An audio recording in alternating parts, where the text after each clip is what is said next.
Welcome to Raj news. ఒక్క ఓటమి 100 తప్పుల కార్యక్రమం. మీ సిల్వేరి శ్రీశైలం. తెలంగాణ రాష్ట్రంలో ప్రైవేటు విద్యా విధానాన్ని అందలమెక్కించేందుకు కేసీఆర్ గారు ప్రభుత్వ విద్యా విధానం, ప్రజల విద్యా విధానాన్ని బొందపెట్టారు.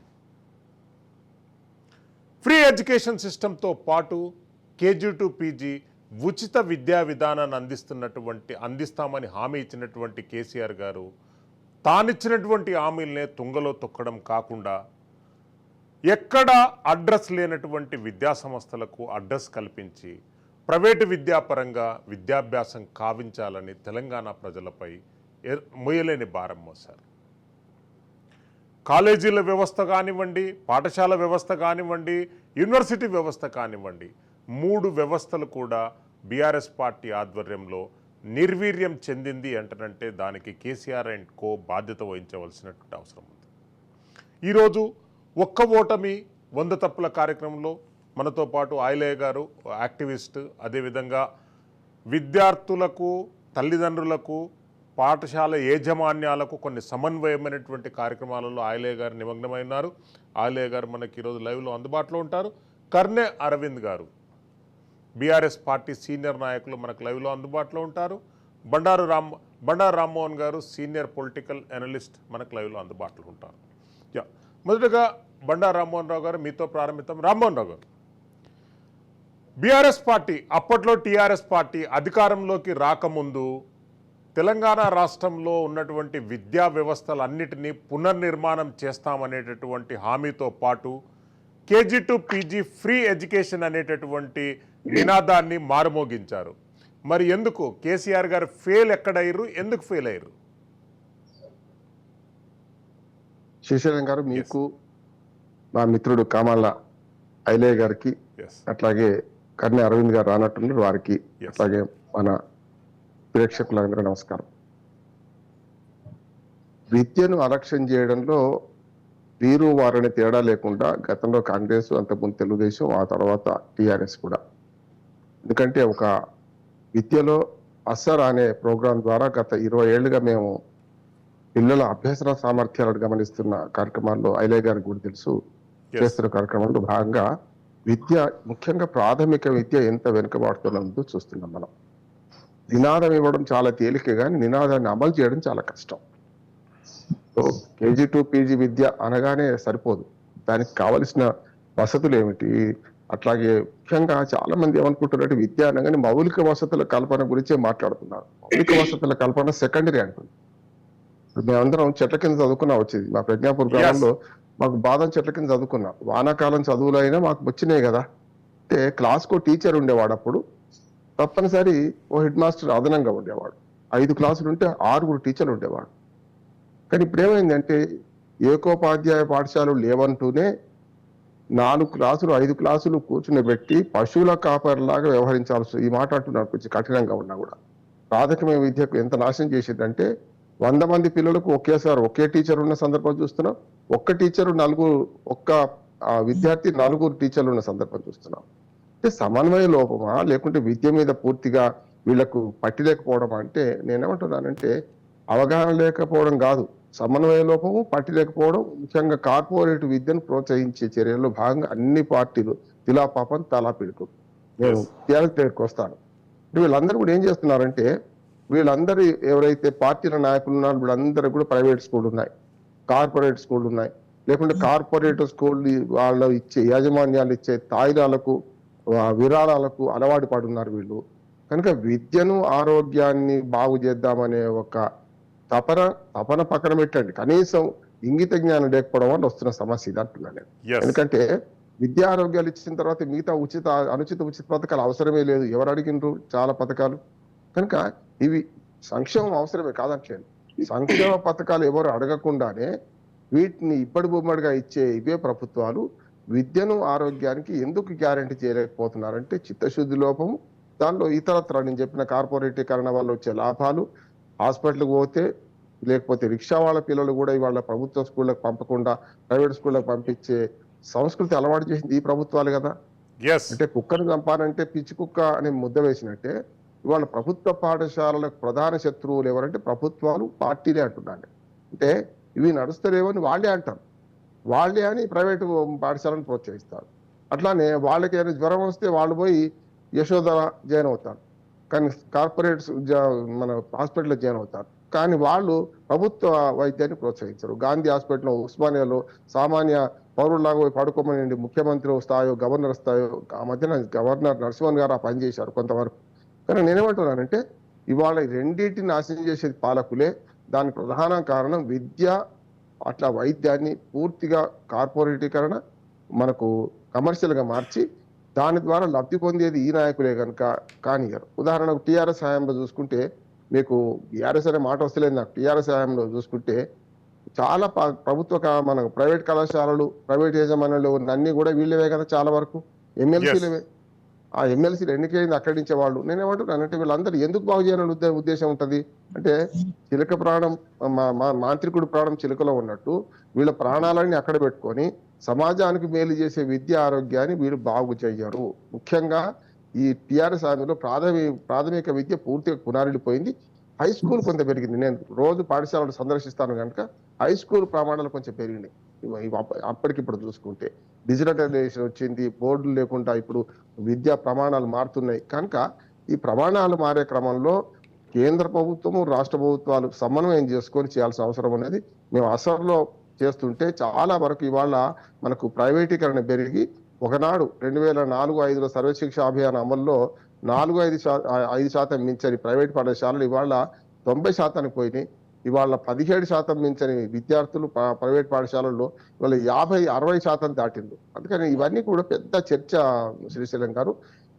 నిజంగా చెప్పాలంటే ఇప్పటికైనా సరే ప్రాథమిక విద్యను అలక్ష్యం చేయడం వల్ల 6వ తరగతికి వచ్చిన పిల్లవాడు అభ్యసన సామర్థ్యం ఎంత పోయిందంటే ఏబిసిడిలో లేకుండా వాళ్ళు మళ్ళీ పెట్టించాల్సిన పరిస్థితి వస్తుంది. నాకు హై స్కూల్ టీచర్లు కలిసి చెప్తుంటారు బాధతో, సార్ వాడు 6వ తరగతి జాయిన్ అయ్యిండు కానీ వాడికి ఏబిసిడీలు వస్తలేవు సార్, లేకుండా ఆలు వస్తలేవు సార్. ఈ రకమైన విద్యను ప్రోత్సహించి 6వ తరగతి నుంచి మళ్ళీ మొదలు పెట్టే అనే పరిస్థితి వచ్చినప్పుడు ఎట్లా సాధ్యం అవుతుంది? అందుకని నేను ఏమంటున్నాను, ఇవాళ వీళ్ళకి చిత్తశుద్ధి ఉంటే విద్య, ఆరోగ్యాలు బాగు చేస్తారు. మిగతా ఏవైనా కూడా వీటికి మించింది కానీ చేస్తారు. మొదటి మంత్రం అంబేద్కర్ గారు చెప్పినట్టు ఒకటే అంటాడు, 3 మంత్రాలు చెప్తాను సమాజం బాగుపడాలంటే విద్య విద్య విద్య అని. 3 మంత్రాలు అదే, ఇంకోటి ఏం లేదు. రామ్మోహన్ రావు గారు మళ్ళీ వస్తాను. ఆయలే గారు, తెలంగాణ రాష్ట్రంలో విద్యా పునర్నిర్మాణానికి కట్టుబడి ఉంటానన్నటువంటి కేసీఆర్ గారు కనీసం ప్రాథమిక విద్యా భవనాల మరమ్మతుకు కూడా శ్రద్ధ చూపించలేదు. టాయిలెట్లు లేవనేటటువంటి అంశం సరూనగర్ మండలంలో కలకలం రేపింది. సుప్రీంకోర్టు కూడా, నేషనల్ హ్యూమన్ రైట్స్ కమిషన్ కూడా ఈ వ్యవహారం పైన స్పందించినటువంటి ఉదాంతాలు ఉన్నాయి. 2000 మంది విద్యార్థులకు ఒక్క టాయిలెట్ లేదనేటటువంటి నిరసన కార్యక్రమం స్వయంగా విద్యామంత్రి సబితా ఇంద్రారెడ్డి గారు ప్రాతినిధ్యం వహిస్తున్నటువంటి కాన్స్టిట్యున్సీలో చోటు చేసుకోవడం దేశవ్యాప్తంగా హెడ్లైన్ అయింది. ఎట్లా స్పందిస్తారండి మీరు ఈ అంశం? ముందుగా రాజకృష్ణ గారికి మీకు ధన్యవాదాలు, సార్ మరి రామ్మోహన్ రావు గారికి ధన్యవాదాలు. ఇది మంచి సబ్జెక్ట్ సార్. అయితే భవనాల విషయంలో ఇవాళ మనము అనేకమైనటువంటి పాఠశాలల్లో పందులు శైర విహారం చేస్తున్నటువంటి సందర్భం ఉంటుంది, పారిగోడ లేనటువంటి సందర్భం ఉంటుంది. అదే భవనాలకు కనీసం పెయింట్ వేసేటువంటి పరిస్థితులు లేదు. మరి వాళ్ళ గత ప్రభుత్వము, టిఆర్ఎస్ ప్రభుత్వము వాళ్ళ ఆఫీసులు కట్టుకోవడానికి చాలా కార్పొరేట్ స్థాయిలో వాళ్ళ ఆఫీసులు కట్టుకున్నటువంటి సందర్భం ఉన్నది. కానీ పాఠశాలలు మాత్రము అధ్వానంగా, కనీసం టాయిలెట్ లేకపోవడం అనేది, పిల్లలకు సంబంధించినటువంటి మౌలికమైనటువంటి సదుపాయాలు లేకపోవడం, అనేక విషయాల్లో వాళ్ళు సతమతం అవుతున్నా కానీ వాళ్ళు పట్టించుకున్నటువంటి సందర్భం లేదు. ఎంతసేపు ప్రభుత్వము, అప్పటి ప్రభుత్వము ఆలోచన అంతా కూడా లిక్కరు ఎంత అమ్మాలి, ఎంత తాగిపియాలి, సమాజాన్ని ఎట్లా డైవర్ట్ చేయాలి, విద్యను ఎట్లా ప్రజలకు దూరం చేయాలనేటువంటి అంశమే ఎక్కువ తీసుకున్నది. కానీ విద్యను పేద ప్రజలకు అందించేటువంటి అంశంగా ఎక్కడ కూడా కనిపించినటువంటి సందర్భం లేదు. ఇంకోటి ఏమంటే, విద్యను వాళ్ళు ప్రభుత్వం వచ్చిన తర్వాత వాళ్ళు ఇచ్చినటువంటి కలరింగ్ అయితే చాలా అద్భుతంగా ఉచిత నిర్బంధ విద్య అని చెప్పారు, KG to PG అని చెప్పారు, కేజీ ఎట్టిపోయింది, పీజీ ఎట్టిపోయింది. చివరిగా వాళ్ళ మనమడు కేసీఆర్ మనమడు బిల్డింగ్ నిర్మాణం చేసి నాకు ఈ తెలంగాణలో ఈ రకమైనటువంటి స్కూళ్ళు ఉన్నాయా, ఈ రకమైనటువంటి పిల్లలు ఇబ్బంది పడుతున్నారా అని వాళ్ళని చూసి చలించి నేను 2 కోట్ల రూపాయలతో నా ప్యాకెట్ మనీతోని ఈ స్కూల్ నిర్మాణం చేసిన అని చెప్పినటువంటి సందర్భం ఉన్నది. అంటే తన ఇంట్లోనే తన మనుమడు చూసేదాకా కూడా ఆయన పరిపాలన ఏ విధంగా ఎటుపోతున్నది అనేది కూడా ఆయనకు పత్తలేనటువంటి సందర్భం ఉన్నది. వాళ్ళు చెప్పినటువంటి అనేకమైనటువంటి ఉచిత విద్య కానీ, ఇప్పుడు సార్ చెప్పినట్టు స్కూళ్ళల్లో పిల్లలను మనము ఎడ్యుకేషన్ ఏ మేరకు ఉన్నదని చూస్తే విద్యా సామర్థ్యాలు లేవు. కనీసము 8వ తరగతి పిల్లలు 2వ తరగతి పిల్లలు చదువున్నటువంటి చదువు కూడా లేదు. అట్లాంటి పిల్లలకు విద్య వీళ్ళు ఏం అందిస్తున్నారు అంటే ఎంతసేపు కార్పొరేటైజ్ చేసేసి ప్రభుత్వం అంతా కూడా వాళ్ళు ఇచ్చేటువంటి తాయిలాల మీద ఆధారపడి దాన్ని ఎక్కువ వాళ్ళను డెవలప్ చేసేటువంటి విధంగా చూస్తారు. సరే, మరి అట్లా కూడా ప్రైవేటు పరమైనటువంటి విద్య కూడా ఏమన్నా నాణ్యమైనటువంటి విద్య ఉన్నదా, సామర్థ్యాలు ఏమైనా పెంచిరా, లేకపోతే ఆ రకంగా ఏమైనా ఉన్నదంటే అందులో కూడా ఏం లేదు.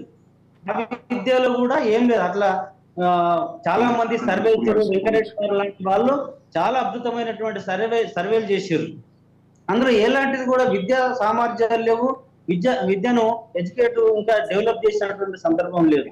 అంటే వాళ్ళు ఎంతసేపు ప్రాజెక్టులు ఎట్లా నిర్మాణం చేయాలి, ప్రాజెక్టుల మీద ఎట్లా కమిషన్ తీసుకోవాలి అనేటువంటి అంశమే తప్ప మీకు ఇరిగేషన్ మీద పెట్టినటువంటి డబ్బును ఇరిగేషన్ మీద పెట్టాల్సిందే, కానీ దాని మీద పెట్టినటువంటి డబ్బు కనీసము విద్య మీద కూడా పెట్టాల్సిన అవసరం ఉండదు కదా.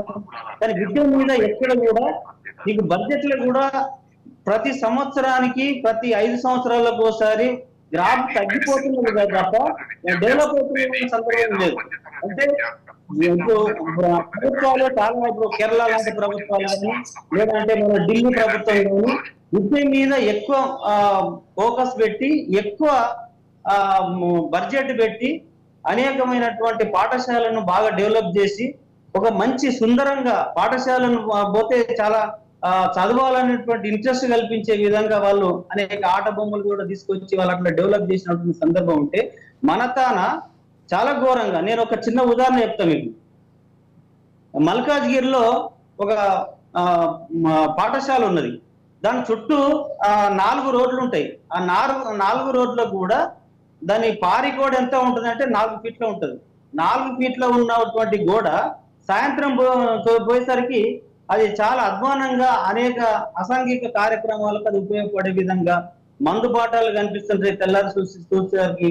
అంటే పిల్లలకు మనం ఏ రకమైనటువంటి ఆలోచనను పెంపొందిస్తున్నాము, ఏ రకంగా వాళ్ళను డెవలప్ చేసేటువంటి అంశంగా కనిపిస్తున్నది. అంటే ఈ రకంగా ప్రభుత్వము మొత్తం గత ప్రభుత్వం అయితే విద్యనైతే నాశనం చేసినటువంటి సందర్భం కనిపిస్తుంటది. మరి ప్రైవేటు పరం చేసినటువంటి విద్యను కూడా ఎక్కడ కూడా డెవలప్ చేసినట్టు ఇవాళ ఈ ప్రభుత్వ పాఠశాలలో చదివే పిల్లలంతా కూడా సామాన్యులండి. ఎవరు వాళ్ళంతా చదువుకున్న వాళ్ళంతా సామాన్యులు. వాళ్ళు రోజువారీ కూలి చేసుకునేటువంటి పరిస్థితిలో ఉన్నటువంటి వాళ్ళు కూడా ఇప్పుడు ప్రభుత్వ పాఠశాలకు పంపిస్తే చదువు లేదనేటువంటి ఆలోచనతోని ప్రైవేట్ పాఠశాలకు పంపిస్తున్నారు. ప్రైవేట్ పాఠశాలకు పంపిస్తే కూడా అక్కడ ఉన్నటువంటి పరిస్థితి ఏంది, వాళ్ళు దినసరి పని చేసుకొని వాళ్ళకు సంవత్సరం అంతా ఆదాయం అంతా కూడా ఫీజు కట్టడానికే సరిపోతుంటది. ఆ ఫీజులకు కూడా ఏమన్నా ఒక కటాఫ్ డేట్లు ఏమైనా ఉంటాయి, కటాఫ్ ఏమైనా ఉంటుందా అంటే స్కేల్లో ఇంత ఇవ్వాలనేటువంటి ఏమైనా జీవోలు చేస్తారంటే తేరు. మళ్ళీ వస్తానండి. మనతో పాటు కర్నె అరవింద్ గారు ఉన్నారు, సీనియర్ బీఆర్ఎస్ పార్టీ నాయకులు, అధికార ప్రతినిధి. అరవింద్ గారు, బీఆర్ఎస్ ప్రభుత్వ కాలంలో పాఠశాల విద్యా విధానం మొత్తము అస్తవ్యస్తంగా మారింది. పర్టికులర్గా ప్రభుత్వ పాఠశాల విద్యా విధానం అనేటటువంటిది కనుచూపు మేరలో పేదవాడికి కనిపించలేదు. దానికి కారణం ఎవరు, బాధ్యత ఎవరు వహిస్తారు?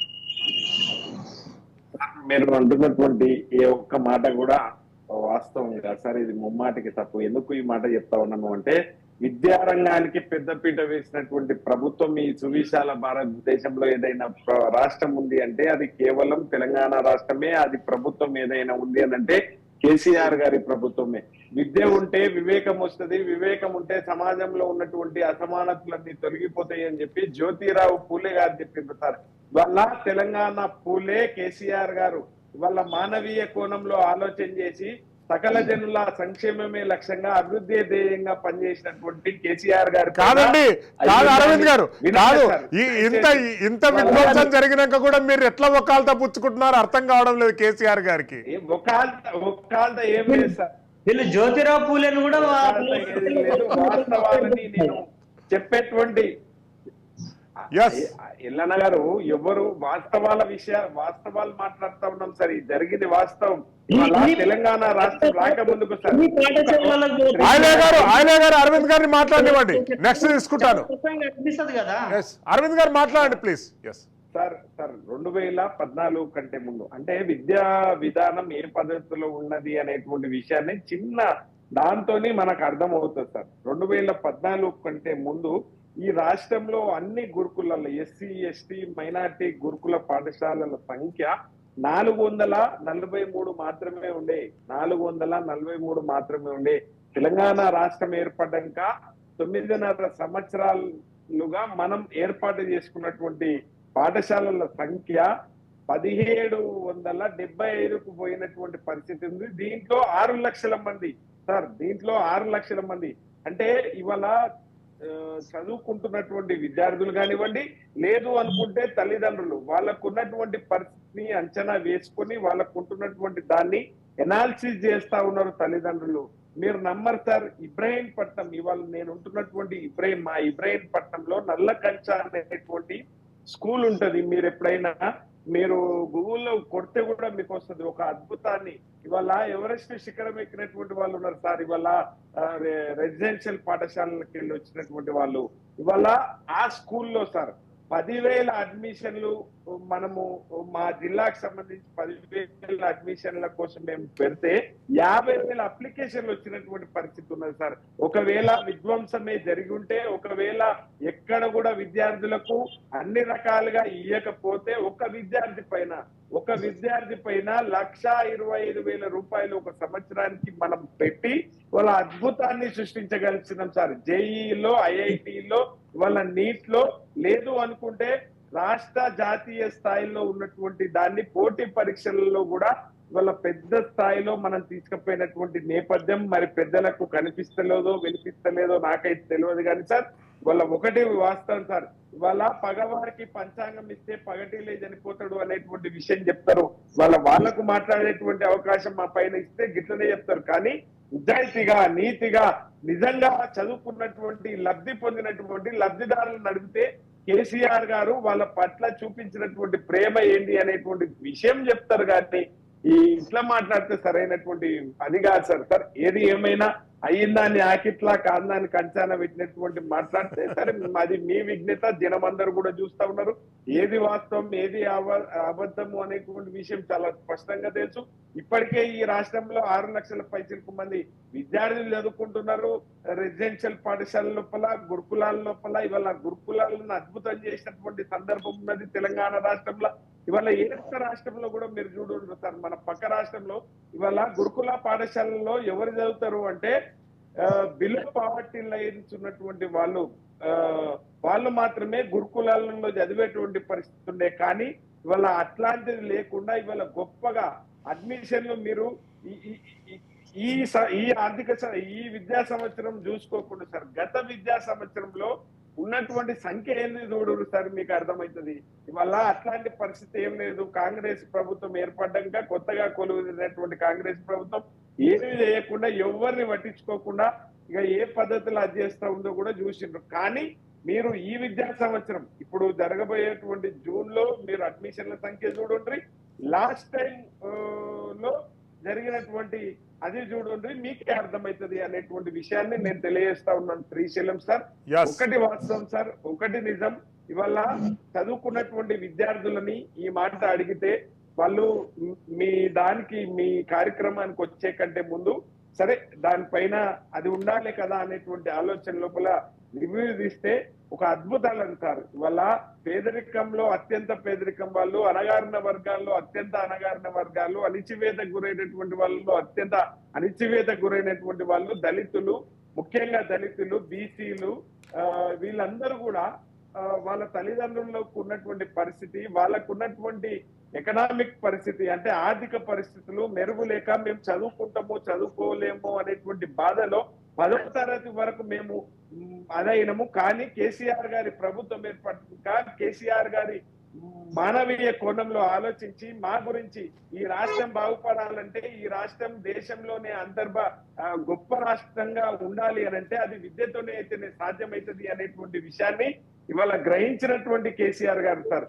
అంతేకాకుండా సార్ ఇవాళ నా చిట్టి చేతులు సక్కని రాతలు నేడవలేదయ్యో, నా సంకన్న మేడిత అరేరు వారు నీ నాన్నయ్యో అనుకునేటువంటి పాటలు ఇచ్చిపెట్టి వాళ్ళ బడి అంటే విశ్వాసం, బడి అంటే నమ్మకం, బడి అంటే ఆత్మవిశ్వాసము అనేటువంటి పద్ధతిలో ఇవాళ తయారు చేసినటువంటి ప్రభుత్వం ఏకైక ప్రభుత్వం. అరవింద్ గారు మళ్ళీ వస్తాను మీ దగ్గరికి. కేవలం తెలంగాణ ప్రభుత్వమే అనేటువంటి విషయాన్ని తెలియజేస్తున్నారు. బండా రామ్మోహన్ గారు, అంటే అరవింద్ గారు ఆయన స్టైల్లో ప్రజెంటేషన్ డిఫెండెన్స్ అనేటటువంటి జరిగింది. Realistic views of Telangana on education ఏమున్నాయి మీరు చెప్పండి ప్లీజ్. ఇప్పుడు నా చేతిలో ఉన్న పుస్తకం ఒకటి చూపెడతాను నేను. దేశవ్యాప్తంగా నాకు టీఆర్ఎస్ సచిన్ పవన్ ఏం చెప్తారో అయిపోయింది, కానీ నేనేమంటున్నా అంటే విద్య గురించి అక్కడ ఎక్కువ మాట్లాడుకుందాం శ్రీశైలం గారు. నేనేమంటున్నా అంటే టీఆర్ఎస్ చేసిందా, గతంలో వాడు ఘనంగా చేసిందా అంటే ఏం లేదు. ఇప్పుడు వచ్చిన ప్రభుత్వం కూడా 5 నెలలుగా విద్యను ఏ మాత్రం పట్టించుకోవట్లేదు. ఇక్కడి నుంచి మొదలు పెడతాను.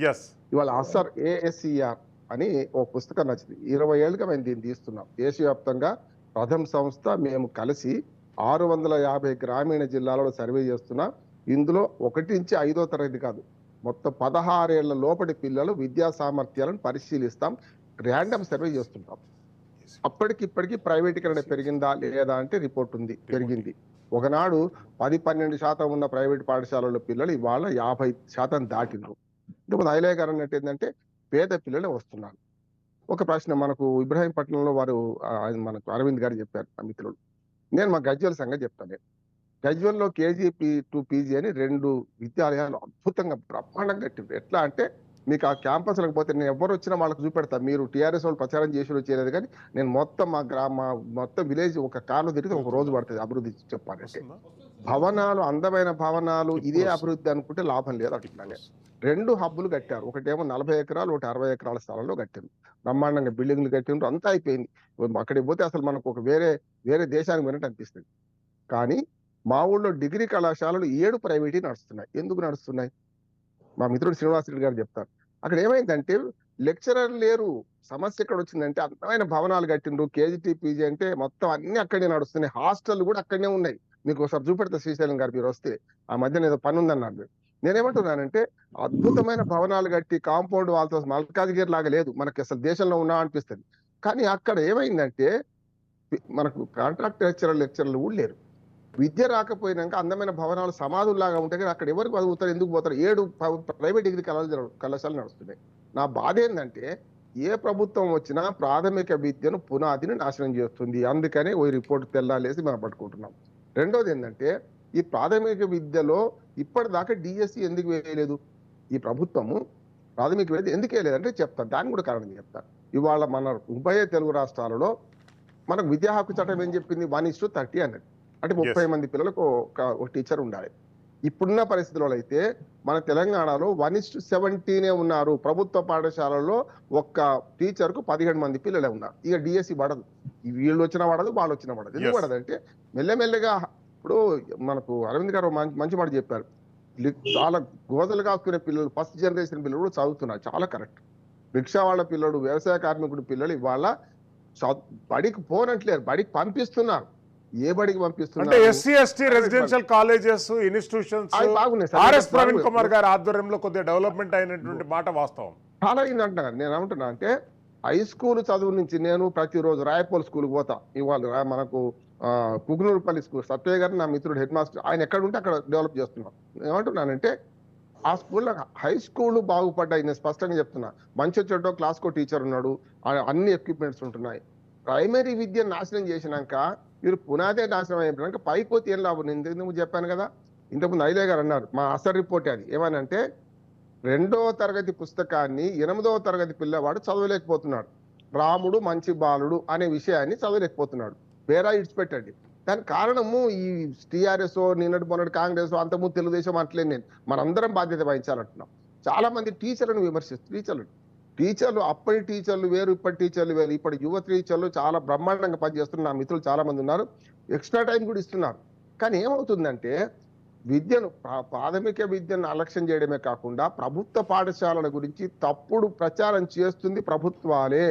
మన సమాజంలో ఉన్న వాళ్ళవే. అంటే ప్రభుత్వ పాఠశాల నాశనం అయిపోయి చేస్తుంటే అక్కడికి పోతున్నాం. అందుకని నాణ్యత నమోదు ఘనం, నాణ్యత శూన్యం అని కూడా 4-5 వ్యాసాలు రాశాను నేను. 99 మంది పిల్లలు ఇవాళ 1% లేరు. ఇంకా ఇటుక బట్టల కాడు ఉన్న వాళ్ళు, బాల కార్మికులు లేరు. ఐలే గారు మేము అందరూ దాని మీదే పనిచేస్తాం.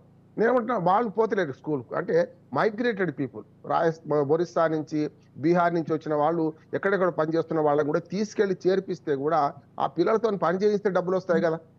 నేనేమంటున్నానంటే 1% పిల్లలు పోతలేరు స్కూళ్ళకి, కానీ 99% పిల్లలు స్కూల్కి పోతున్నారు. కానీ అందులో 50% మంది పిల్లలు పైగా ప్రైవేట్ స్కూల్లో చదువుతున్నారు. బడ్జెట్ స్కూల్స్ చిన్న చిన్న. నేనేమంటున్నానంటే ప్రైవేటు పబ్లిక్ పార్ట్నర్షిప్ లో ఒక ప్రయోగం చేయాలి. కేసీఆర్ గారు అద్భుతంగా చేశారా ఏం సంగతి అనేది పక్కన పెడదాం. ఇవాళ ప్రభుత్వాలు చేయాల్సిన పని ఏంటంటే ప్రైవేట్ రంగంలో ఉన్న చిన్న చిన్న పాఠశాలను తీసేస్తే ఆ డిమాండ్ అంతా వీళ్ళ మీద పడుతుంది. టీచర్లు ఉండరు అప్పుడు. అందుకనే ప్రభుత్వ పాఠశాలను బలోపేతం చేయాలి. ముఖ్యంగా పునాది బాగా చేయాలి. హై స్కూల్ నుంచి ఇంకా బాగా చేయాలి. గురుకుల పాఠశాలల విషయానికి వస్తే 2 జరుగుతున్నాయి. మీకు హాజరు తక్కువ ఉండడానికి, ముఖ్యంగా నమోదు తక్కువ ఉండడానికి ఈ కింది పాఠశాలల్లో 1:17 ఉండడానికి ప్రధాన కారణం అప్పుడు నవోదయ పాఠశాలలు. ఆనాడు నవోదయ స్కూల్స్ పి నరసింహరావు గారు పెట్టినప్పుడు ఒకటేమో బ్రహ్మాండమైన స్కూల్ ఎందుకు, ఒకటి అధ్వానమైన స్కూల్ ఎందుకు అని మేము విమర్శించినాం నా జాతీయ విద్యా విధానంలో. ఇప్పుడు ఏమంటున్నానంటే ఈ ఏవైతే 1,20,000 పెడుతున్నారో అవి పెట్టే ఏమని చేయండి, ఎక్కువ పెట్టండి. ఇంకా ఇప్పటికే పెట్టారు, ఇంకా ఎక్కువ పెట్టండి. అప్పుడు ఏమైందంటే అన్నం పెట్టి బట్టలు ఇచ్చి యూనిఫామ్ ఇచ్చి అన్ని రకాలుగా చేసిన స్కూళ్ళకే పోతారు కదా. దాంతో మామూలుగా ఊళ్ళలో హై స్కూల్ పోతుంది, స్ట్రెంత్ పడిపోతుంది. అట్లా కాకుండా చేయాలంటే అన్నిటినీ డెవలప్ చేయాలి. లేకపోతే మండలానికి 4, 3 గుర్తించి పెట్టడం వల్ల బాగా అవుతుంది. కొంత ప్రయత్నం జరిగింది. ఆర్ఎస్ ప్రవీణ్ కుమార్ గారు మాట మార్చారు. ఆనాడు దొరగడీలు కూడా కొడతా అన్నాడు. ఇవాళ పాపం దొరగడీలకి పోయింది. పాపం ఆయన నాకు మంచి మిత్రుడు. ఆయన ఐపీఎస్ ఆఫీస్ నుంచి ఉన్నప్పుడు విద్యను బాగు చేద్దాం ప్రయత్నం చేసిండు. కరీంనగర్లో అయితే టీచర్లకు నిరసనలకు గురయ్యింది. పాపం ఆయన టీచర్లు ధర్నా చేసిండు. ఎస్పీ నీకేం పని అన్నారు ప్రవీణ్ కుమార్ గారిని. ఆయన అన్నాడు నక్సలైట్లలోకి యువకులు పోతున్నారు. దానికి కారణం ఏంటంటే మీ విద్యా వ్యవస్థ బాగు చేయకపోవడమే. విద్యా వ్యవస్థ బాగు చేస్తే నక్సలైట్లకు పోరు, తీవ్రవాదానికి పోరు అని ఆయన పోరాడిండు అన్నాడు. కానీ ఇప్పుడేమైందంటే మొన్నటి దాకా పోటీ చేసిండు, ఇప్పుడు పోటీ చేసి రాజకీయ వ్యూహం, రాజకీయంగా ఆయన సిద్ధాంతాన్ని నేను వ్యతిరేకించను. కానీ ఇవాళ ఆయన హయాంలో కొంతవరకు గురుకుల పాఠశాలలు పెరిగినాయి. నా పూర్ణ నా శిష్యురాలు ఆమె మొన్నటి కార్యక్రమం కూడా చేయించిన ఆమెతో. అట్లాంటి వాళ్ళు కూడా ఎవరి శిఖరం ఎక్కారు.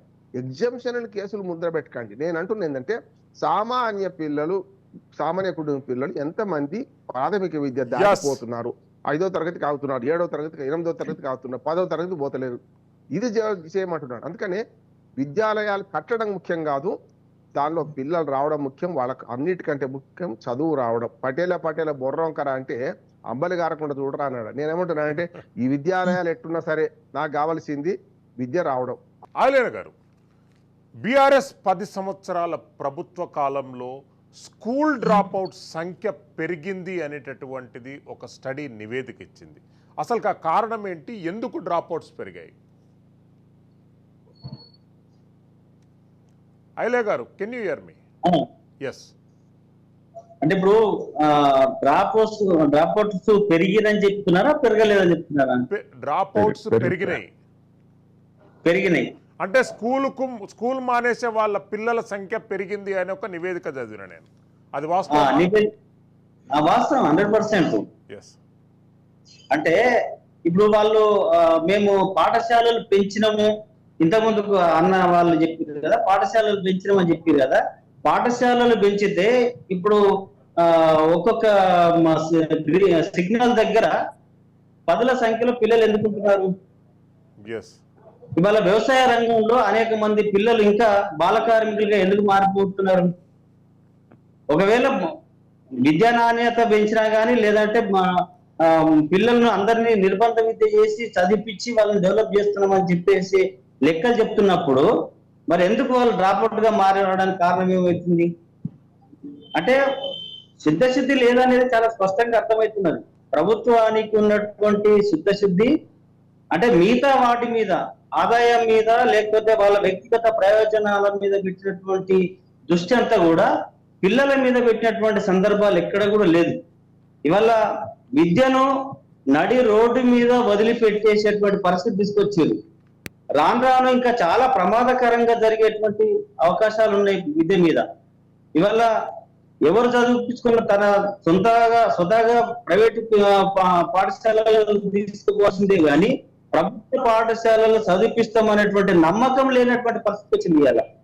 ఇవాళ విద్యను కూడా ప్రభుత్వ పాఠశాలలో చదివిస్తే మా పిల్లలు బాగుపడుతారు, జాబ్ వస్తుంది, రేపు పొద్దున భవిష్యత్తు బాగుంటుంది అనేటువంటి నమ్మకం ఎక్కడన్నా కల్పించగలుగుతున్నారా?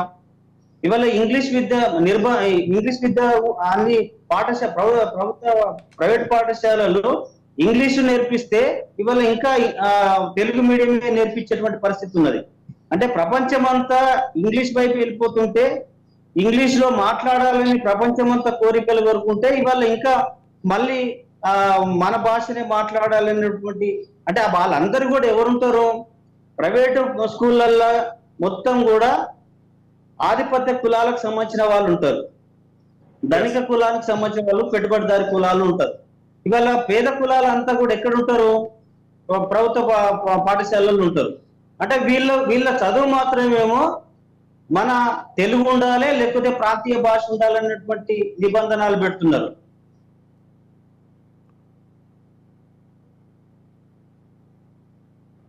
ఐలే గారు మీ సిస్టమ్ మ్యూట్ లో పడిందండి, అన్మ్యూట్ చేయండి ప్లీజ్.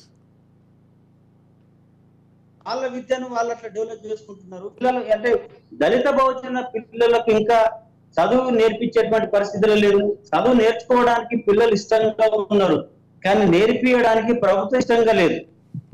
ఇవాళ పాఠశాలలు అధ్వానంగా ఉంటున్నాయి, దాన్ని చూడడానికి అది చదువుకోవడానికి ఇంట్రెస్ట్ లేనటువంటి పరిస్థితి. ఇవాళ మేము పాఠశాలలు పెంచాం అనేటువంటి మాట అయితే ఏదైతే అన్నగారు చెప్పారో పాఠశాలలు పెంచితే మరి మా టీచర్లకు ఎందుకు పెంచలేదు? ఎన్ని డిఎస్సీలు వేసారు, ఎంతమందికి ఉద్యోగాలు ఇచ్చారు, ఇవన్నీ కూడా మనం చూడాల్సిన అవసరం ఉంటుంది. కాబట్టి డ్రాప్అవుట్స్ పెంచడానికి గల కారణం ఏంటంటే ప్రభుత్వము ప్రజల మీద చిత్తశుద్ధి లేదు, పిల్లలకు చదివిద్దాం అనేటువంటి ఆలోచన లేదు. అంటే డెవలప్ చేద్దాం అంటే ఒక రాష్ట్రాన్ని ఒక ఉన్నతమైనటువంటి విద్యను డెవలప్ చేద్దాం అనేటువంటి పరిస్థితి లేదు.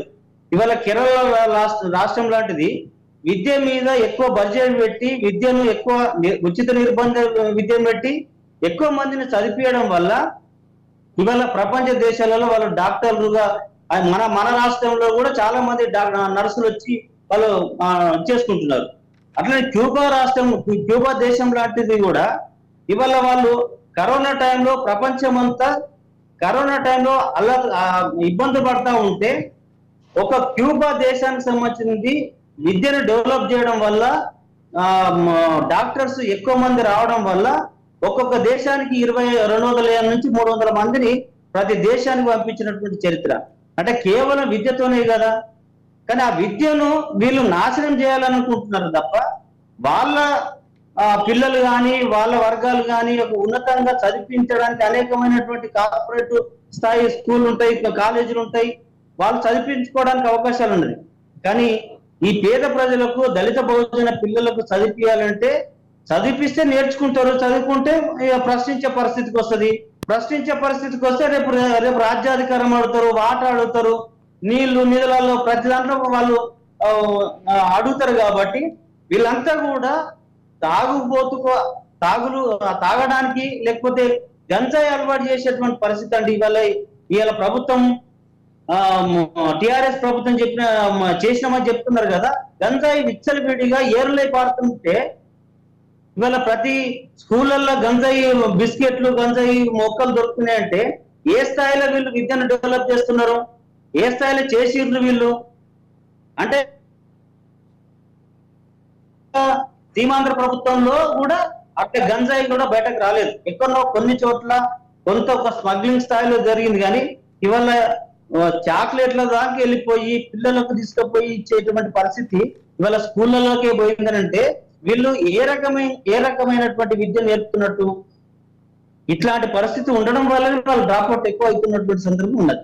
ఎస్, కర్ణే అరవింద్ గారు, KG to PG free education అని మొదటి మేనిఫెస్టోలో అనౌన్స్ చేసినటువంటి కేసీఆర్ గారు 10 సంవత్సరాల దాంట్లో ఎందుకు ఇంప్లిమెంట్ చేయలేదు?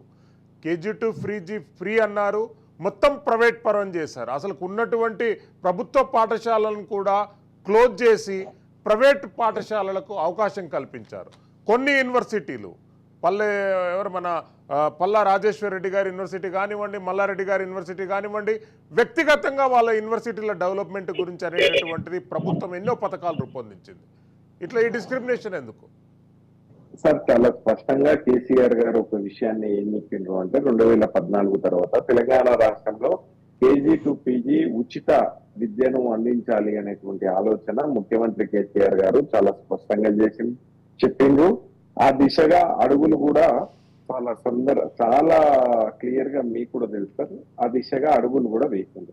వేసేటువంటి క్రమంలో దాదాపుగా నేను అందుకనే మీకు ముందుగానే చెప్పినట్లు 2014 కంటే ముందు 443 స్కూల్సే ఉండే. అవి రెసిడెన్షియల్ పాఠశాలలు కానివ్వండి, గురుకులాలు కానివ్వండి, లేదు అనుకుంటే గవర్నమెంట్ ఇవి ఏవైనా కానివ్వండి. కానీ తెలంగాణ ప్రభుత్వం ఏర్పడ్డాక కేసీఆర్ గారు ముఖ్యమంత్రి అయిన తర్వాత మన రాష్ట్రంలో 1775 స్కూల్స్ కి ఇవి చేరినటువంటి పరిస్థితి ఉంది. కానీ గతంలో 1,00,000 తెలంగాణ రాష్ట్రం రాకముందుకు 2014 వరకు తెలంగాణ వరకు పరిమితమై చూసుకుంటే 1,00,000 చిల్లర మటుకు మాత్రమే చదువుకునేటువంటి వాళ్ళు ప్రభుత్వ పాఠశాలల లోపల లేకుంటే రెసిడెన్షియల్ స్కూళ్లలో. కానీ మొన్న దీని సంఖ్య చూసుకుంటే దరిదాపులో 6 లక్షల పైచిలుపుగా చేరినటువంటి సందర్భం ఉంది. రెండో అంశం ఏంటి అని అంటే, మీరు నిజంగా యూనివర్సిటీల గురించి మీరు మాట్లాడుకున్నప్పుడు యూనివర్సిటీ అనురాగ్ యూనివర్సిటీ అని చెప్పి పల్లా రాజేశ్వర రెడ్డి గారిది, మల్లారెడ్డి గారిదేమో మల్లారెడ్డి యూనివర్సిటీ. ఈ యూనివర్సిటీలు ఇవ్వడము అంటే దాంట్లో అంటే విద్య పెరగాలి అనేటువంటి కోణం సార్. కేజీ టు పీజీ ఒకవైపు అదేమో ఇంజనీరింగ్ కాలేజ్ లో వాళ్ళకు యూనివర్సిటీలుగా వాళ్ళకు ఆ పరిణామాలు అవన్నీ ఉంటే గనుకనే అవి ఇస్తారు. వేగ్గానైతే ఇవ్వరు కదా సార్ శ్రీశైలం గారు. కాబట్టి అవన్నీ వాళ్ళు ఏర్పాటు చేసుకుని దాన్ని ఏమంటారు లీగల్ గా వాళ్ళు తెచ్చుకున్నటువంటి పరిస్థితి అయితే ఉంది. మల్లారెడ్డి యూనివర్సిటీ కానివ్వండి, లేదు అనుకుంటే అనురాగ్ యూనివర్సిటీ, ఈ 2 యూనివర్సిటీ. మూడో అంశం ఏంటి అని అంటే సార్, ఇవాళ దరిదాపుల్లో ఒక 50 అంశాల పైన విద్యార్థుల్ని చదువుకునేటువంటి విద్యార్థులు, వాళ్ళ గురుకులాల్లో చదువుకునేటువంటి విద్యార్థులు ఎవరైతే ఉంటారో దానికి ఎంత చిత్తశుద్ధి కూడా మీరు చూడండి సార్. ఒక ఐపీఎస్ అధికారిని, ఒక ఆర్ఎస్ ప్రవీణ్ కుమార్ గారిని పెట్టి గురుకుల పాఠశాలలకు అంటే చెప్పులు కుట్టేటువంటి వాళ్ళు మళ్ళీ చెప్పులు కుట్టకుండా, ఇవాళ బండలు కొట్టే వాళ్ళు మళ్ళీ బండలు కొట్టకుండా, ఇవాళ వీళ్ళంతా కూడా గొప్పగా చదవాలి, వీళ్ళందరూ కూడా డాక్టర్లు కావాలి, వీళ్ళందరూ కూడా ఇంజనీర్లు కావాలి, కోర్సు నడపాలి అనేటువంటి ఆలోచన చేసినటువంటి పరిస్థితి అయితే వాస్తవం సార్. ఈ కోణంలో దరిదాపుల్లో ఒక 50 అంశాలని వాళ్ళకు డాన్సింగ్ కానివ్వండి, డ్రాయింగ్ కానివ్వండి, లేకుంటే స్విమ్మింగ్ కానివ్వండి, లేదు అనుకుంటే పెయింటింగ్ కానివ్వండి, ఇట్లాంటివి చాలా అవన్నీ కూడా నేర్పించి, అంతేకాకుండా ఈ వేసవి కాలంలో వాళ్ళు ఇంటికి పోయినప్పుడు వాళ్ళ ఇళ్ల లోపల అక్షరాస్యత లేనటువంటి వాళ్ళు ఎవరైతే ఉంటారో వాళ్ళకు వాళ్ళ తల్లిదండ్రులు కానివ్వండి, వాళ్ళు ఇరుగు పొరుగన్నటువంటి వాళ్ళు ఎవరైతే ఉంటారో ఆ పిల్లలై ఇక్కడ చదువుకునేటువంటి గురుకులాల్లో చదువుకునేటువంటి పిల్లలు తిరిగి మళ్ళీ వాళ్ళ కాడిపోయినప్పుడు వాళ్ళకు ఏబిసిడీల్లో ఆల్లో నేర్పించి వాళ్ళను కూడా చైతన్యవంతం చేయడమే. కానీ లేదు అనుకుంటే ఒక కోణంగా సార్, ఒక మానసికంగా ఉల్లాసంగా ఉండాలి. ఒక చదువు అంటే కేవలం తరగతి గదుల్లో కూర్చొని చదువుకుంటేనే చదువు కాదు, చదువు అంటే కేవలం స్కూల్లో ఉంటేనే చదువు కాదు అనేటువంటి విషయాన్ని వాళ్ళని ప్రిపేర్ చేసి, చదువు అంటే మనం వండే వంటల చదువుంది, చదువు అంటే మనం ప్రవర్తించే ప్రవర్తనలో చదువుంది, చదువు అంటే మనం చేసే వ్యవసాయంలో కూడా చదువు ఉంది. మనం ఆధునికమైనటువంటి వ్యవసాయం ఏ పద్ధతిలో చేయాలి అన్ని విషయాల లోపల చదువు ఉంది. కాబట్టి విద్య వివేకాన్ని అందిస్తుంది. వివేకం ఉంటే ఈ సమాజంలో ఉన్నటువంటి అసమానతలు తొలగిపోతాయి. కాబట్టి ఈ కోణంలో ఆలోచన చేసినటువంటి సందర్భం అయితే గయాల కనిపించింది. సరే, కొంతమందికి అందరికీ కేసీఆర్ గారు ఇష్టం ఉండాలని ఉండదు. అందరూ కేసీఆర్ గారిని పొగడాలి అనేటువంటి ఆలోచన మాకు అంతకన్నా లేదు. కానీ ఇక్కడ చదివినటువంటి విద్యార్థులు సార్ చాలా అంటే వాస్తవాలు చర్చించుకోవాలి కదా. వాస్తవమే కదా సార్. ఇవాళ ఒక చిన్న ఉదాహరణ నేను చెప్పేటువంటి ప్రయత్నం చేస్తాను సార్. చాలా వాటి లోపల చాలా మంది డాక్టర్లు నీట్ లో ఇవాళ వాళ్ళకు మంచి మార్కులు వచ్చి వాళ్ళు విద్యార్థులు చెప్తున్నారు, మా తల్లిదండ్రుల పరిస్థితి గొప్పగా లేనప్పుడు ఇక్కడికి అవకాశం వచ్చి ఇంత గొప్పగా కార్పొరేట్ విద్యా సంస్థలు కూడా ఇంత గొప్పగా లేదు సార్. ఆ పద్ధతిలో ఉన్నది. మాకు మంచిగా విద్యా బుద్ధులు నేర్పిస్తున్నారు అనేటువంటి విషయాన్ని ప్రత్యక్షంగా విద్యార్థులే చెప్తున్నటువంటి నేపథ్యం కూడా కనిపిస్తా ఉంది. కాబట్టి ఈ కోణంలో తెలంగాణ రాష్ట్ర ప్రభుత్వం ఏర్పడ్డప్పుడు, కేసీఆర్ గారి ప్రభుత్వం ఉన్నప్పుడు గురుకుల గురించి కానివ్వండి, విద్యార్థుల గురించి కానీ, యువతరం అంటే నేల తల్లి లాంటి వాళ్ళు భారత పౌరులు. కాబట్టి వీళ్ళని ముఖ్యంగా మనం వెలుగులోకి తీసుకురావాలి అనేటువంటి కోణంలో ఆలోచన చేసిండ్రు. రేపటి బంగారు భవితల లోపల వీళ్ళ నిర్మాణం ఉండాలి అనేటువంటి కోణంలో కేసీఆర్ గారు ఆలోచన చేసిండ్రు. ఆ ఆలోచనకి అనేక దారుల్ని కూడా వేసినటువంటి పరిస్థితి కూడా మీరు అందరూ కూడా చూసిండ్రు అనే విషయాన్ని సందర్భంగా తెలియజేస్తూ నాకు వేరే మళ్ళీ రామ్మోహన్ రావు గారు, గతంలో ఉమ్మడి మహబూబ్ నగర్ జిల్లాలో డిఓగా పనిచేసినటువంటి ఒక అధికారితో ఈ డిబేట్ కంటే ముందు మాట్లాడడం జరిగింది. ఆయన ఇచ్చినటువంటి స్టాటిస్టిక్స్ ప్రకారంగా రాష్ట్ర వ్యాప్తంగా 800కు పైగా ప్రభుత్వ పాఠశాలలను మూయించినటువంటి ఘనమైనటువంటి చరిత్ర కేసీఆర్ గారిది అనేటటువంటిది ఆయన ఒక బాంబు పేల్చాడు. అసలు ప్రభుత్వ పాఠశాలలు క్లోజ్ చేయడం ఏంటి, ప్రైవేటు పాఠశాలకు అక్కడ ఆస్కారం కల్పించడం ఏంటి, ఇది ఎక్కడ అభివృద్ధి?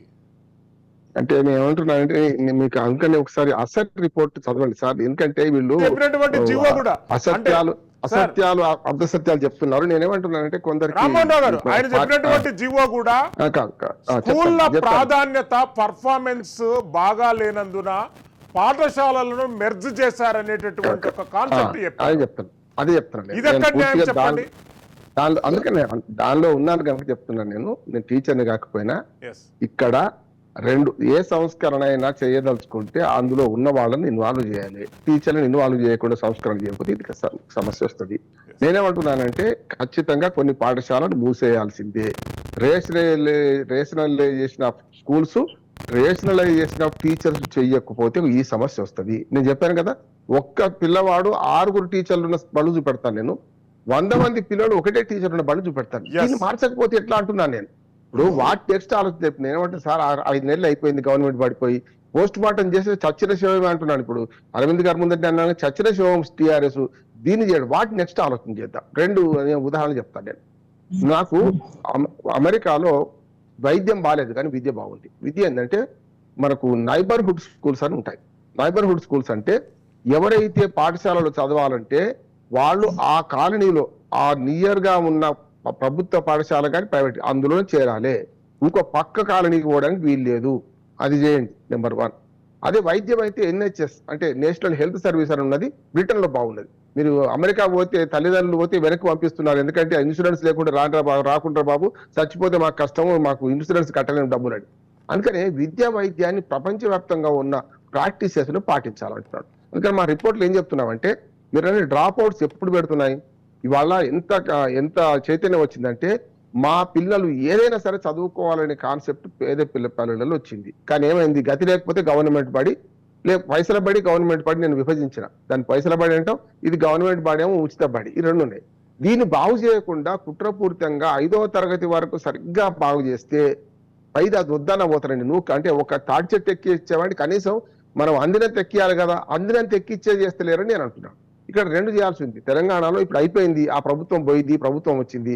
ఈ ప్రభుత్వం చేయాల్సిన పని ఏంటంటే మొట్టమొదటిది గురుకుల పాఠశాలల దాకా ఉన్న మొత్తం విద్యా వ్యవస్థను సంస్కరించే పని చేయాలి. ఒకటి ఫస్ట్ రేషనలైజేషన్ స్కూల్స్, డిఓలు చెప్తుంటారు ఇట్లా. నేనేమంటున్నాను, స్కూల్స్ రేషనల్ కావాలి. దానికి ప్రధాన శత్రువులు ఎవరంటే టీచర్లే. వాళ్లకు ఒక దగ్గర నుంచి ఇంకో దగ్గరికి పోవడం అనేది చాలా కష్టమవుతుంది. టీచర్లు నేను చాలా గౌరవిస్తా. మా ఊళ్ళోనే రోడ్డు పక్కన ఉన్న స్కూల్కి ఏమి డిమాండ్, రోడ్డు నుంచి మా ఇంటి దగ్గర ఉన్న లోపలికున్న స్కూల్కి ఏమి డిమాండ్ లేదట. ఒకటే ఊళ్ళో మెయిన్ రోడ్ నుంచి ఒక 1/2 కిలోమీటర్ దూరంలో 300 మీటర్ల దూరంలో ఉన్న స్కూల్కి అయితే పోరాట, రోడ్డు మీద బస్ దిగంగానే ఉండాలి, లేకపోతే బండి ఆపుకొని దిగాలి. ఈ సరైనది కాదు అంటున్నాను నేను. అందుకని రేషనలైజ్ చేస్తున్న స్కూల్స్ కావాలి. ఎందుకంటే పిల్లలు లేని చోట బడులు బంద్ కావాలంటున్నాడు. కానీ ఊరికో బడి ఉండాలి. ఊళ్ళో 4 బడులు ఉన్నాయి అనుకోండి. గతంలో ఆపరేషన్ బ్లాక్ బోర్డ్ అని ఉండే, చాలా పెద్ద చర్చ ఇది. ఆపరేషన్ బ్లాక్ బోర్డ్ కింద ప్రతి కిలోమీటర్ లోపలికి స్కూల్ ఉండాలన్నారు. ఉన్నాయి. నేను ఆ కిలోమీటర్ స్కూల్ ఒకటి ఉండే బదులు ఊరు మొత్తం ఒక స్కూల్ పెట్టింది అనుకోండి, అప్పుడు టీచర్లను అడ్జస్ట్ చేయొచ్చు, పిల్లలు ఒక దగ్గర పంపొచ్చు. ఈ సంస్కరణ చేస్తలేదు ఏ ప్రభుత్వం వచ్చినా. నా ఆరోపణ ఏంటంటే ఇటు ప్రభుత్వంతో పని లేదు, మా రిపోర్టుకు ప్రభుత్వంతో పని లేదు. ఇంకొక అపోహ కూడా ఉంది శ్రీశైలం గారు. ప్రైవేట్ బడుల్లో చదువు అద్భుతంగా వస్తుంది అనుకుంటున్నారు. మేము కేవలం గవర్నమెంట్ స్కూళ్ళలో చేయం. మేము ఎవరికి ప్రైవేట్ బడులలో చదివే పిల్లలు కూడా మేము సర్వే చేస్తాం. ఆ సర్వేలో తేలింది ఏంటంటే ఇప్పటికైనా గవర్నమెంట్ స్కూళ్ళలోనే ఉన్నంతలో విద్య బాగా వస్తుంది. అది ఏ ప్రభుత్వం ఉన్నది. ఎందుకు వస్తుందంటే ఎక్స్ట్రా కరిక్యులర్ యాక్టివిటీస్ ఉంటాయి. ప్రభుత్వ స్కూళ్ళలో నాలాంటి వాడిని పోవడానికి అవకాశం ఇస్తారు, ఏదైనా 4 విషయాలు చెప్పడానికి అవకాశం ఇస్తారు. మీరు ప్రైవేట్ స్కూళ్ళకి పోండి, ఎవరిని పోనీయరు కూడా. అందుకని ప్రైవేట్ స్కూళ్ళ మీద ఉన్న అంటే ఉన్న పెద్ద గౌరవము, ఏది బాగా చదువు వస్తుందనే దుర్మార్గము ప్రైవేట్ స్కూళ్ళ కంటే ఏ ప్రభుత్వం ఉన్నా ప్రభుత్వ స్కూళ్ళల్లో విద్య బాగా వస్తుంది. దీన్ని మనం గమనించాలి. దయచేసి మన మీడియా కానీ మన సామాజిక కార్యకర్తలం కానీ ప్రభుత్వ స్కూళ్ళలో ఏం జరుగుతుందో కరెంట్ ఇవాళ కూడా ఏమో చెప్పగలుగుతానే, అది చేసుకుందాం అంటున్నాం. ప్రభుత్వాలు ఉంటాయిపోతాయండి, ప్రభుత్వాలు శాశ్వతం, పార్టీలు ఉంటాయిపోతాయి, ప్రభుత్వాలు శాశ్వతం కదా. ఇప్పుడున్న ప్రభుత్వం చేయాల్సిన పని ఏంటంటే గతంలో ధ్వంసం చేసి అనుకుందాం చేసేపటికి. ఆ ధ్వంసం చేసి దాన్ని నిర్మాణం చేయాల్సిన బాధ్యత ఎవరిది? కాంగ్రెస్ ప్రభుత్వం కదా. ఇప్పుడు 5 నెలలు అయింది, వచ్చే ఈ 5 ఏళ్ళు ఉంటారు అధికారంలో, చేయమనండి, చేద్దాం, బాగుంటుందని నేను అంటున్నాను. మేమందరం సహకరిస్తామంటున్నాను. అదే రామ్మోహన్ రావు గారు, మిమ్మల్ని అదే అడుగుతున్నాను. మీరు ఏం సలహాలు ఇస్తారు కాంగ్రెస్ పార్టీకి? ప్రాథమిక విద్య, ఉన్నత విద్య, యూనివర్సిటీ విద్య, కాలేజ్ విద్యా విధానం 4 విద్యా విధానాలు కూడా అభివృద్ధి పదంలో ఉండాలి అంటనంటే కన్క్లూజన్ పాయింట్లో మీరు కొన్ని సజెషన్స్ ఇవ్వండి ప్లీజ్. ఒకటి, ప్రాథమిక విద్యను బలోపేతం చేయడానికి ఎక్కడైతే పిల్లలు లేరో 10 మంది లోపల ఉన్న పిల్లల స్కూల్ బంద్ చేయాలి. అక్కడ వాళ్ళు ఎంత దూరం పోవడానికి ఆ ట్రాన్స్పోర్ట్ ఖర్చులు ఆ పిల్లలకి, పేద పిల్లలు దూరం పోలేరు కనుక డ్రాప్ అవుట్స్ కాకుండా ఉండాలంటే మనకు ఆంధ్రప్రదేశ్ లో చేసినట్టు విద్యా దీవెన అంటారా, ఏ పేరు పెడతారో మొత్తం మీద వాళ్ళకి ట్రాన్స్పోర్ట్ ఇవ్వాలి. అవసరమైతే ఆ సహాయం చేసి వాళ్ళను పక్క ఊళ్ళలో, అంటే పెద్ద స్కూల్ కాంప్లెక్స్లు కావాలండి, స్కూల్ కాంప్లెక్స్లు కావాలి, చదవాలి. అంటే ఒక దగ్గర చేరితే 1 నుంచి 12వ తరగతి వరకు, కొత్త విద్యా విధానం వచ్చింది కదా, 12వ తరగతి వరకు స్కూల్ మారకుండా ఉండే పరిస్థితి కావాలి. దానికైనా ట్రాన్స్పోర్ట్ ఇవ్వాలి. రెండోది, ఉన్నత విద్యకి ఇచ్చినంత ప్రాధాన్యత ప్రాథమిక విద్యకు హై స్కూల్ విద్యకి ఇస్తలేదు, ప్రాథమిక ఉన్నత విద్యకు హై స్కూల్కి ఇస్తలేదు గవర్నమెంట్. కనుక దీని మీద ఎక్కువ పెట్టాలి. ఏవైతే పిల్లలు తక్కువ ఉండి టీచర్లు ఎక్కువ ఉన్నారో నిర్దాక్షిణ్యంగా టీచర్లు ఒప్పుకోకపోయినా వాళ్ళను మనకు టీచర్ల రేషనలైజేషన్ చేయాలి. అట్లానే పిల్లల రేషనలైజేషన్ కూడా చేయాలి. ఈ 4తో పాటు కొత్తగా మంచో చెడ్డో ఈ 1:30 పనికిరాదు. ఇప్పుడు 1:15 15 మంది పిల్లలకు ఒక టీచర్ను నియామకం చేసే ప్రయత్నం అయినప్పుడు మాత్రమే ఇంకొక 30-35 వేల మంది కొత్తగా టీచర్లు వస్తారు. ప్రభుత్వ విద్య బాగుపడితేనే సమాజం బాగుపడుతుంది. ప్రభుత్వ విద్యను ఒక మాట చెప్తాను, ప్రభుత్వ పాఠశాలలు చదివిన నాలాంటి వాళ్ళు, ఐలయ్య గారు లాంటి వాళ్ళు, అరవింద్ గారు లాంటి వాళ్ళు ఎవరైతే ఉన్నామో మాకు నేమంటున్నాను, వానాకాల చదువులైనా మేము మంచి చదువుకున్నాం, ఇవాళ ఉన్నత స్థితిలో ఉన్నామంటే అదే. అందుకని నేమంటున్నానంటే ప్రభుత్వ స్కూళ్ళ పిల్లలేమో మనకు పెంట బొందల మీద కోడి పిల్లలు లాంటి వాళ్ళం మేము. మన అదే ప్రైవేట్ స్కూళ్ళ పిల్లలేమో కోళ్ళ ఫారాలను కోళ్ళ పిల్లలు. చలి వచ్చినా చచ్చిపోతారు, ఎండ వచ్చినా చచ్చిపోతారు, వాన వచ్చినా చచ్చిపోతారు. కనుక ఆ సున్నితమైన స్కూల్స్ అవి ఇవేమో కరడు కట్టిన ఏమంటారు దాన్ని సమాజంలో బతకగలిగే స్కిల్స్ ఇచ్చేది ప్రభుత్వ పాఠశాలలు. ప్రభుత్వ విద్య, ఆరోగ్యం ఈ 2 ప్రభుత్వ పరిధిలో ఉండాలి, ఇంకా ఎక్కడ ఉండొద్దు. వాటిని రద్దు చేయమనట్లే కానీ ప్రభుత్వమే దీన్ని శ్రద్ధ తీసుకోవాలి. గత ప్రభుత్వం చేసిన పొరపాట్లను సరిదిద్ది విద్యా వ్యవస్థను ఇంకా బాగా చేయాల్సిన బాధ్యత మాత్రం ఇప్పుడున్న కాంగ్రెస్ పార్టీ ప్రభుత్వం మీద ఉన్నది. 5 ఏళ్లకు అధికారం ఇచ్చినాం, 6 నెలలు కూడా పూర్తి కాలేదు. ఇంకొక 4.5 నెలల్లో ఇది చేయాల్సిన అవసరం ఉంది. మీలాంటి మీడియా సంస్థలు మీరు Yes. నిజంగా మంచి చర్చ శ్రీశైలం గారు ఈ చర్చ పెట్టినందుకు మీ రాజ్ న్యూస్ టీవీ యాజమాన్యానికి కృతజ్ఞతలు, మీరు యాంకర్ గా మీకు కృతజ్ఞతలు చెప్పుకుంటూ Yes. విద్యను బాగు చేయడంలో అందరూ థ్యాంక్ యూ బండా సహకారం రామ్మోహన్ రావు గారు, అదేవిధంగా ఆయిలయ్య గారికి, అరవింద్ గారికి ధన్యవాదాలు తెలియజేస్తున్నాం. ఏది ఏమైనా కానీ గత 10 సంవత్సరాల పాటు విధ్వంసమైనటువంటి విద్యా విధానాన్ని పునర్నిర్మాణం చేయాలి అంటనంటే ప్రభుత్వ కృతనిశ్చయంతో పాటు ప్రజల సహకారం కూడా అవసరం అనేటటువంటి అంశాన్ని వక్తల అభిప్రాయాలు వ్యక్తం చేశారు. ప్రభుత్వం సాక్షిగా మూతపడ్డటువంటి ప్రతి పాఠశాల పైన పునర్సమీక్ష చేయాలి. ప్రైవేటు విద్యా సంస్థలను పెంచి పోషించేందుకే బీఆర్ఎస్ ప్రభుత్వము ప్రభుత్వ పాఠశాలలను క్లోజ్ చేయడమే కాకుండా వాటిని ఎగ్జిస్టెన్స్ లేకుండా చేసిందనేటటువంటి అభియోగం కూడా చర్చలో వచ్చింది.